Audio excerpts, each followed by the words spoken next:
Jaman biyen ana rong kerajaan ing saubengi, ya iku Kerajaan Pengging lan Kerajaan Pokok.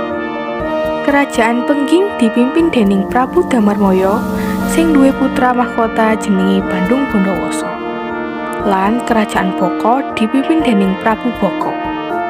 Prabu Boko kagungan putri ingkang ayu sanget, asmanipun Roro Jonggrang. Nang ndi anakku iki? Bandung Bondowoso, putraku Rinyo.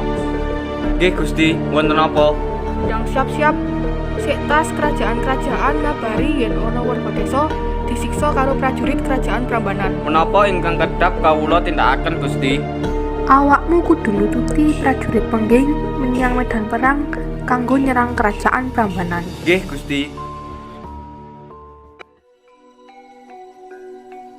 Loh, iku lak pasukan kerajaan Pengging, apa sing kate dilakoni ing wilayah kerajaan Prambanan iki? Aku kudu njupuk terabasan lan ngandani Prabu Boko. Ayahanda, kepriye perkembangan kerajaanipun? Perkembangannya wis apik, kabeh rakyat wis luwih makmur. Prabu Boko, kula nggak ada pawarka ingkang wiganti. Kabar mestimu apa? Mengkanten Gusti, kalau wau badhe dateng ing kraton, kalau wau mboten sengaja semerap Bandung Bondowoso saka Pengi nembe lumampah menuju ing kraton. Apa? Bandung Bondowoso? Nggih Gusti.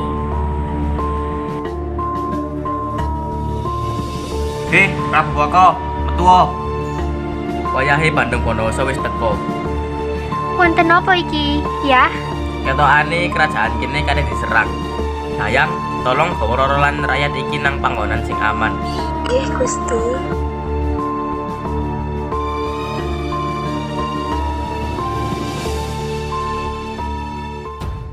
Bandung Bondowoso, ana apa mu repot-repot ini? Aku arep ngomong karo awakmu yen awakmu bakal mati lan aku bakal nguasai kerajaanmu. Hah? Nguasai kerajaanku? Ayo lawan dhisik awakku.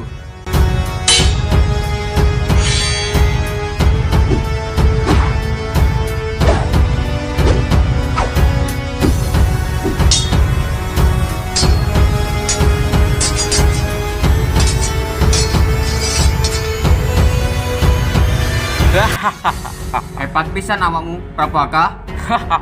Ojo nyelak aku Boko.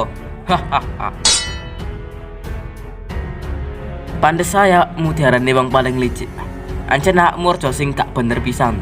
Beneran raja Pengging. Hahaha. Matur nuwun Prabu Boko wis muji aku. Aku sengaja ngeculke awakmu karo anakku. Apik tenan ora strategiku. Jene aku kualahan lan dadekno anakmu dadi pengalih perhatian. Rencanamu bener-bener licik tenan. Mati kowe Prabu Boko. Akhirnya kita menang anakku. Nggih, ayahku.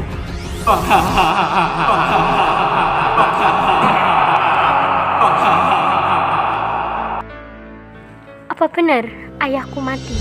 Bener Putri, Baginda Raja sampun seda. Kiyambaknipun dipateni bapake Bandung Bondowoso. Tenan. Nggih Putri, Prabu Damarmaya kalian Prabu Bondowoso sampun mateni kerajaan Prambanan sing mulya iki. Doae, aku gak terima.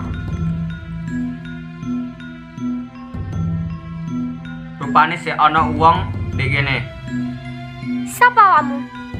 Niku Bandung Bondowoso Putri, iku sing mateni Baginda Raja. Awakmu pancen kejam. Kowe ayu tenan Putri, kowe pantes dadi permaisuriku. Apa gelem kowe dadi permaisuriku?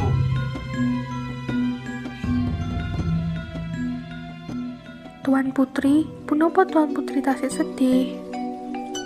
Ya jelas lah Dayang, aku jengkel marang Bondowoso sing wis mateni ayahku. Napa Tuan Putri kersa teh anget menawi saged nenangake penat Tuan Putri? Yo, aku gelem Dayang. Nggih, kula damelaken teh rumiyin.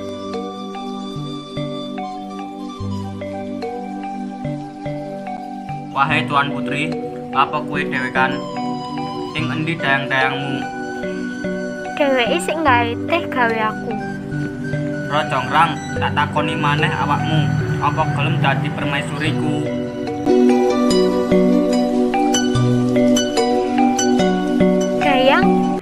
apa iki?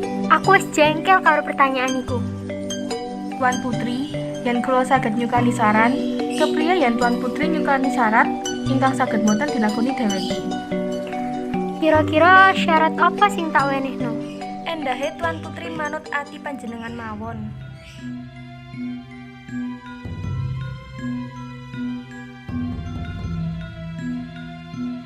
Bre, Putri, apa kowe gelem dadi permaisuriku? Iya, aku gelem, tapi ana persyaratane. Syarat? Syarat apa Tuan Putri? Awakmu kudu mbangun 1000 candi lan loro sumur nanging kudu mari sadurunge srengenge metu. Iya, aku nerima persyaratanmu.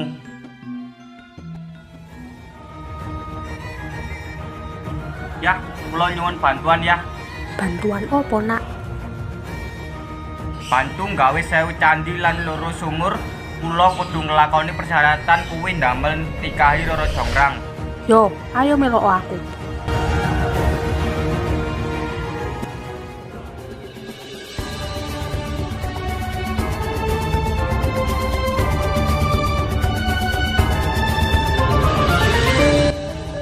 Apa kowe nyeluk aku?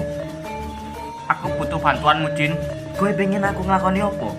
Tulung gawekno 1000 candi lan loro sumur lan kudu mari sadurunge srengenge metu. Yo, bakal tak lakoni.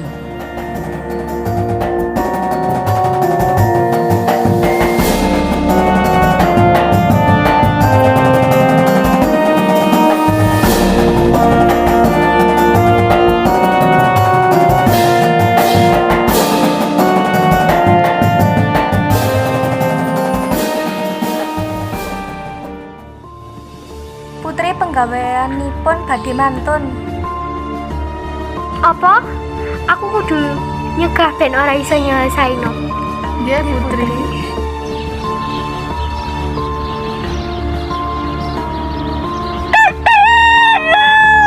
Srengenge wis metu, wae aku balik.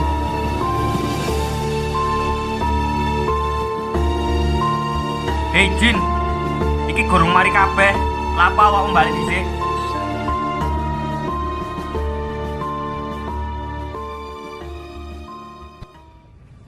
Kepriye? Apa permintaanku wis mari? Wahai Roro Jongrang, apa awakmu kok licik? Gagalno rencanaku bangun 1000 candi lan sumur. Tak kutuk awakmu dadi candi sing ke-1000-ne.